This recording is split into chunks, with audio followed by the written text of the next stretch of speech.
साथीहरू नमस्कार। अहिले हामी खोटाङ जिल्लाको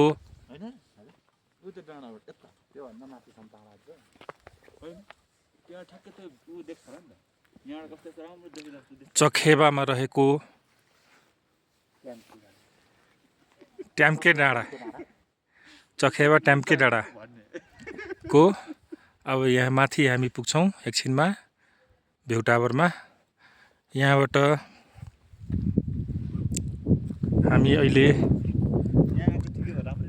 हिमाल हेर्न पाइन्छ है। हाम्रो साथी कस्तो लागिरहेछ यो? एकदम राम्रो लागिरहेछ है। अर्को हाम्रो साथी उता हेर्नु त एकदम राम्रो छ। तर अलिक ढिला भयो आउन। यो चखेबाको ट्याम्के डाँडा कतिको प्रसिद्ध छ यहाँको? प्रसिद्धै छ नि सर। अब यहाँ त मान्छेहरू पर्यटक यत्तिकै आइरहेको हुन्छ। अहिले बाटोमा आउँदा पनि देखिरहनु भएको छ कति मान्छे आइरहेछ भनेर। यो हामी कति हाइट होला है? हाइटको बारेमा हामीलाई थाहा छैन, तर हामी धेरै नै हाइटमा छौँ। अहिले बाटोमा हामी हेर्दाखेरि ठाउँ ठाउँमा पानी जमेर आइस बनेको हेऱ्यौँ। जुन आइस फुटाल्दाखेरि सिसा झैँ हेऱ्यौँ।